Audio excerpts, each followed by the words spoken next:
Hello, everyone. Welcome back to True Northing. This is Kristen and Allison here. I was on Instagram and there's a woman named Sabrina, and her page is called Rewilding. It might be Rewilding for Women, or it might just be Rewilding. But she was talking about how a lot of us are entering into a new chapter of life, a new aspect of self. Like, this is just a big time for transformation. And she posed a question that I thought was so interesting and I wanted to share, which is, what is the headline for this next chapter of my life? What are some words to describe this next chapter? Mm. So I thought I would ask that to you, Allison. hmm Great question. And I see that all around me as well, just people entering new chapters. And it's kind of like the train is leaving with or without you. And so if you're hopping on the train, like there's this quantum leap into a new life. If you're not hopping on the train, there's quite a bit of suffering or confusion that's happening for people. But either way, there's this opportunity to step into a new life, your new life. And for me personally, the kind of like summary is like life's work in connection with my soul. And two words, chief and oracle. So like how do I put it all together? um, we'll just call it the Chief's Oracle. I don't even know if those two can combine, but if Chief it's a and title, Oracle. Chief and Oracle. Are you going to tell us a little bit more about those? You know, it's interesting. The Oracle is like the feminine, and the Chief is like the masculine. Is I guess kind of how I'm holding it. Hmm. And I feel like it's these two in their like full embodied true expression. And I just like feel that within my own being, this like chief and this oracle. And seeing that like taking form on the outside too. Like that's what's being asked. That's what we're like rising into in a way. The natural gifts of the masculine and the feminine. And would you say balance or union around that? Collaboration, Hmm. working together, like the gifts of each in service to one another. That feels really true. Beautiful. Yeah. Yeah. I'm feeling that too. And I wanted to reflect back what you said about during times like these. Oh my gosh, I'm thinking of a comedian and I don't know her name. I want to credit her, but she was doing a bit and she said something like, um, when something is going wrong in your life, just blame Mercury. It's always Mercury or something. Wait, And I, where's Mercury at? where's Mercury? Mercury is always to blame. That was like her cliff notes of astrology. But anyway, yeah, we have been in Mercury retrograde. But Yeah. so what you're saying is when you resist the change or the transformation you're being invited into, Mm-hmm. then that you can be in a very confused, chaotic energy. Is Mm-hmm. that what you said? Absolutely. Yeah. Oh, and you referred to a train. So, like, if you're resisting the train, you're not getting on the train, Mhm. then yeah, you're going to be faced with a lot of chaos and challenges and confusion. If you get on the train, if you go with the flow, if you accept the invitation and Mhm. lean into it and pay attention, then there's beauty on the other end, Mhm. right? You can arrive into this new you, Mhm. whatever's being invited forward. Mhm. Yeah. However, the suffering right now with those who aren't able to listen to that next chapter or get on that train, it feels like the consequences are quite like high, that there's quite a bit of suffering or disorientation happening for those people. Hmm. And I would say for even people getting on that train of this like big life shift, it can feel um, kind of like you said, you have to learn to go with the flow of whatever's next right now.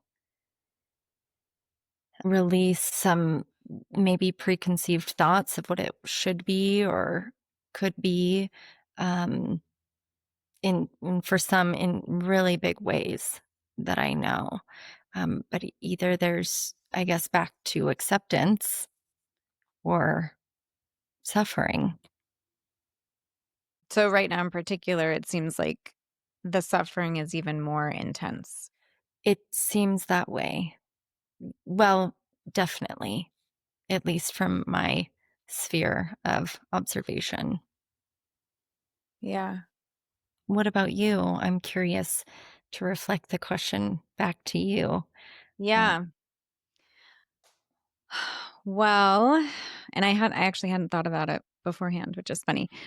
But I loved the question because I have been going through my own little journey over the last few weeks, and I have been leaning into it and listening and paying attention and trying to go with the flow. And even with that, it's been very destabilizing. And I've had to work extra hard to ground myself and stay centered. So, yeah, I think this is just a really potent time.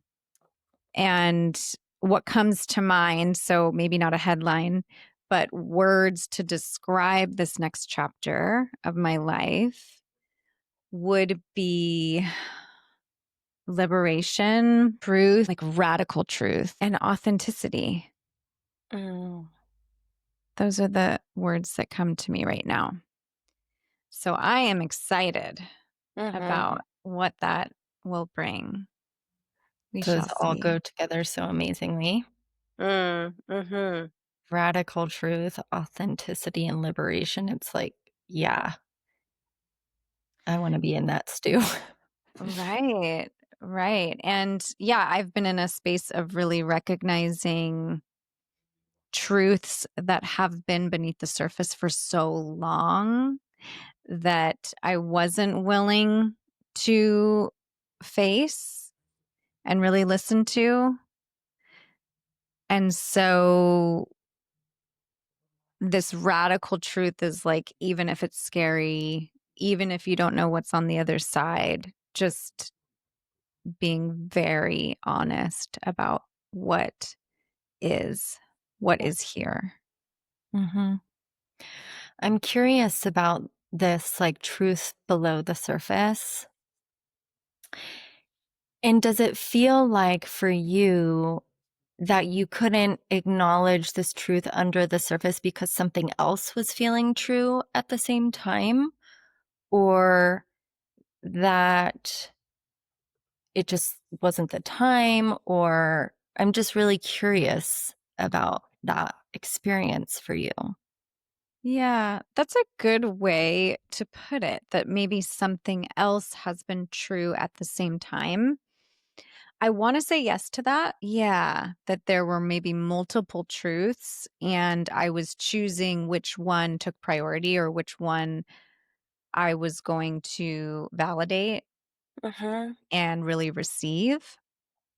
mhm, And also, there's an element of fear. There was an element of fear around the other truths that were below the surface that I didn't want to acknowledge because they conflicted with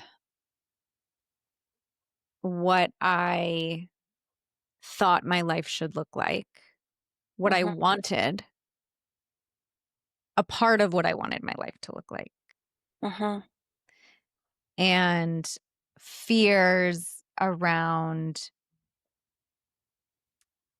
really, really recognizing the other truth below the surface, that might disrupt my plans, that might disrupt my life, and it doesn't work for me right now.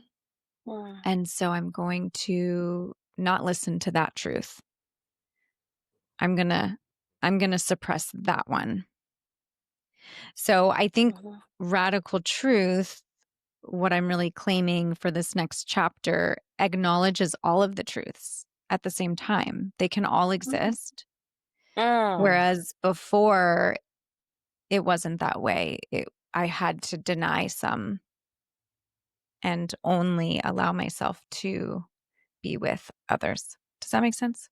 That makes so much sense and so fascinating what you just said, like, bringing all the truths forward and, like, seeing them, having them talk to each other, and having that choice, that conscious choice from the bringing all the different needs and voices forward.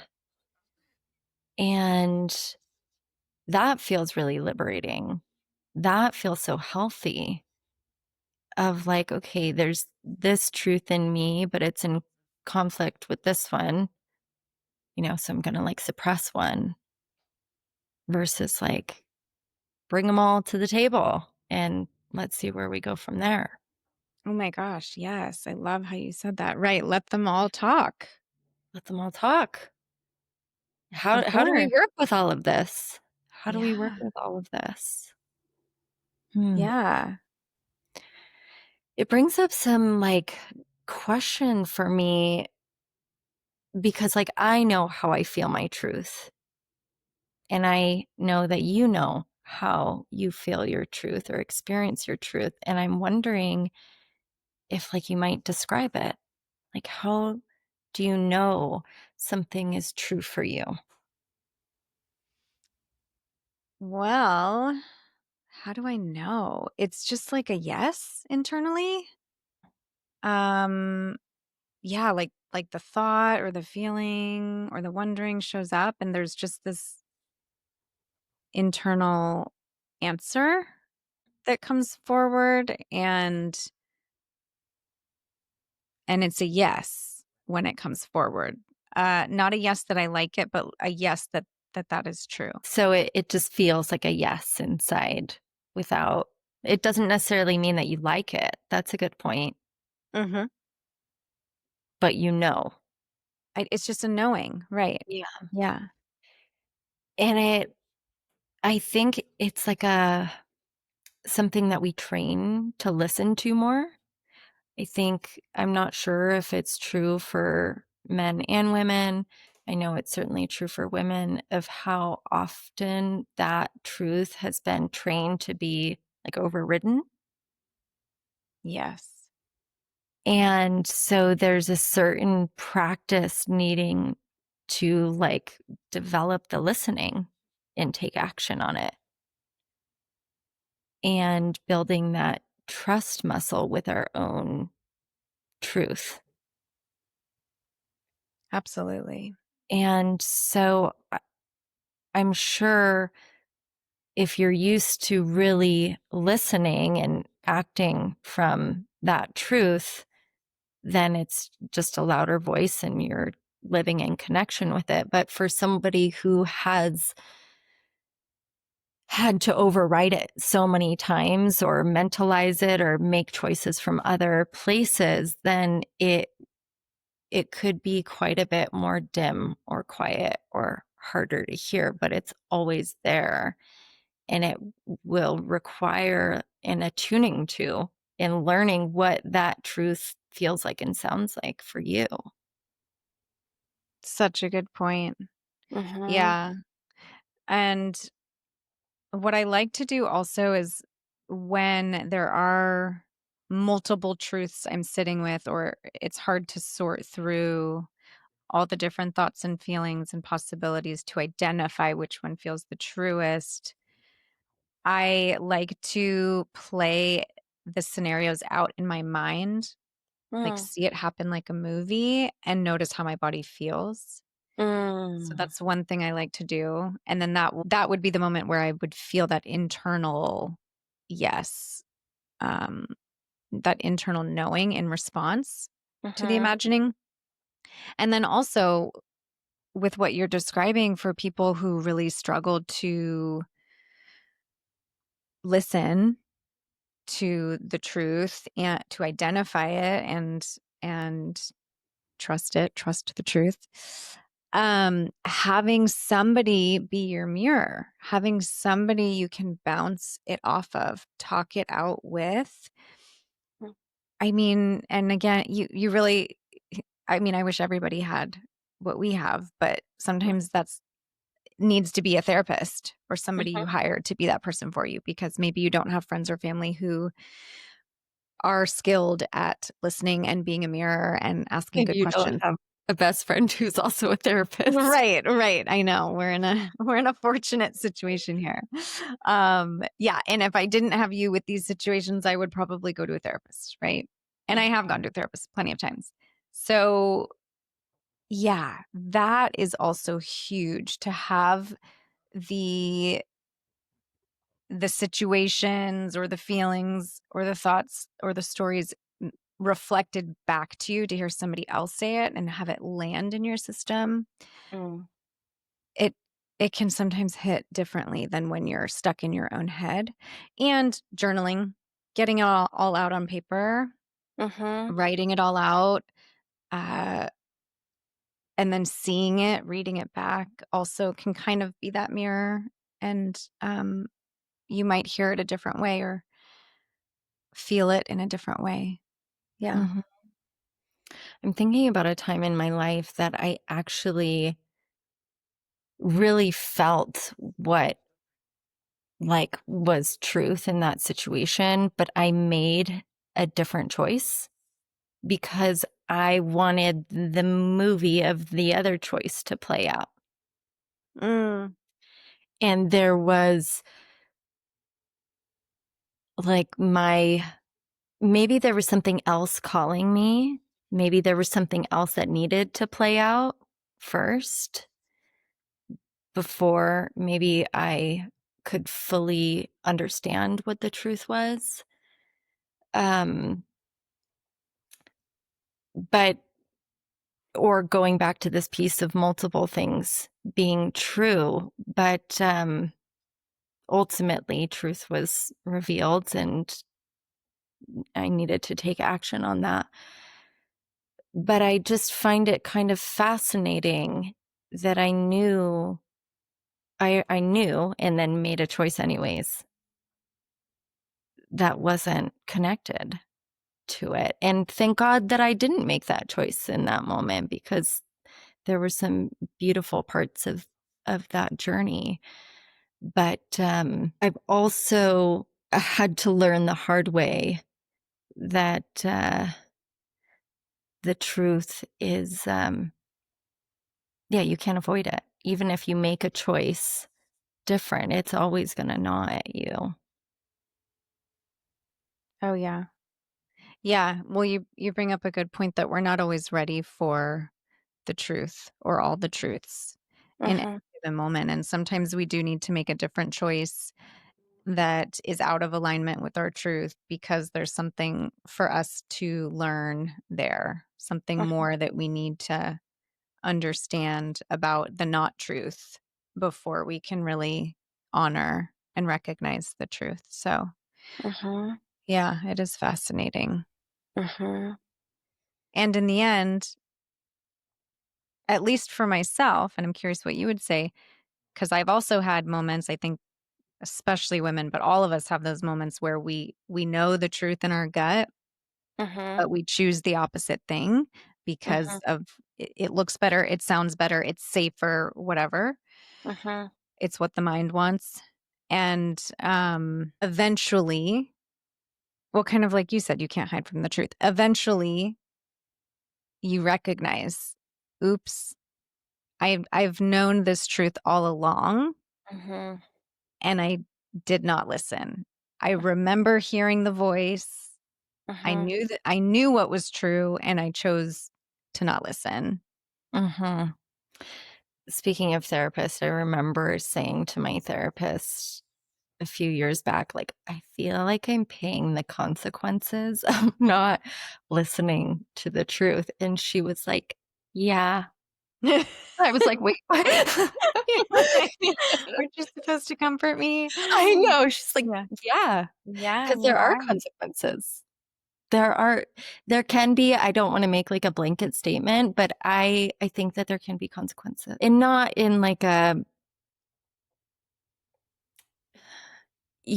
in a way that it's like you're being punished, but kind of like you have to deal with the repercussions, like natural consequences, right? You have to deal with the repercussions of, not listening sometimes or overriding the truth.